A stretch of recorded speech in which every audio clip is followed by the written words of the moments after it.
I think it's fair to say that the Olympic Stadium, the athletics events, that's the blue ribbon sport of the whole Games, and everybody will want to know what happens in athletics, even if you're not a sports fan. 4 years ago in Beijing, we actually struggled. There were only 4 medals that Great Britain won, only 1 gold from Christine Ohuruogu. Since then, Charles van Commenee, the Dutchman, has been brought in as the head coach to try and improve things. He's been given a medal target of 8 medals, including 1 gold, and whether he can bring home those medals will be very interesting to see. Mo Farah is now being billed as Britain's #1 gold medal hope.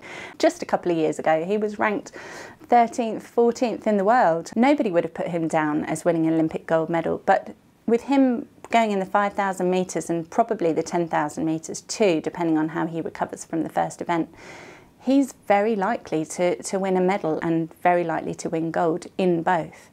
Standing in his way is a legend, Kenini Sibikeli, an incredible athlete who has dominated those events. He holds the Olympic records, he holds the world records. For 9 years he went unbeaten. Bekele is still somebody who you just cannot block out of the picture. Jessica Ennis.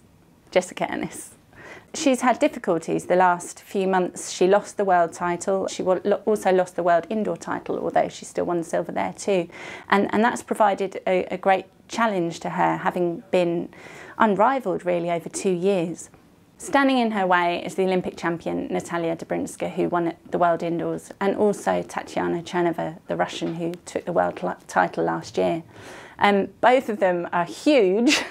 Jessica Ennis is 5'4", and both of them are over 6 foot, and they have different strengths. Cherneva in particular is very strong on day 2, whereas Ennis is very strong on day 1.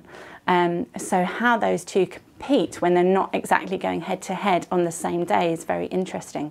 Philip Zodowu, he's the enigma of the British team. He's a maverick. He does what he wants, he says what he wants, and he doesn't see himself as accountable to anyone, and that's one of the fantastic things, the refreshing things about him.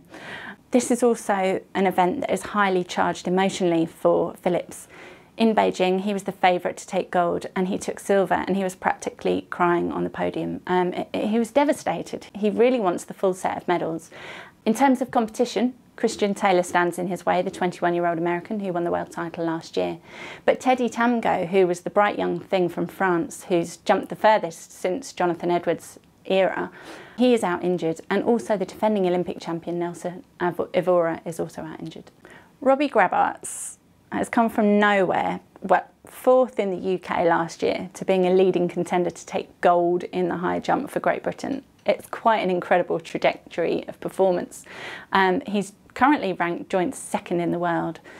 He's surprised everybody. How did this happen? Basically, he says, through mediocrity and underperforming. He's a serious contender for the Games now. Ask anybody which event they really want to see in athletics at the Games in the Olympic Stadium this summer. It will be the men's 100 metres. Usain Bolt will be there. He will be contested, pushed all the way this year, probably for the first time since he's really dominated that event. Johan Blake, the world champion, beat him twice at the national trials. And there's speculation over whether Bolt can defend his titles. Will there be a Briton in the final?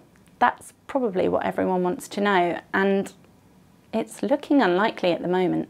Dwayne Chambers would be our main contender usually, but he's really struggled this season and he hasn't even got the A standard, never mind being able to run under 10 seconds.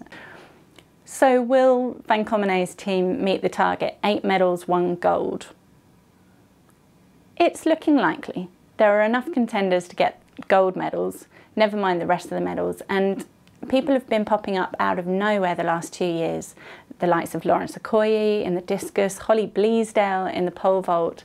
There are enough contenders to really make an impact on the Games and get those 8 medals.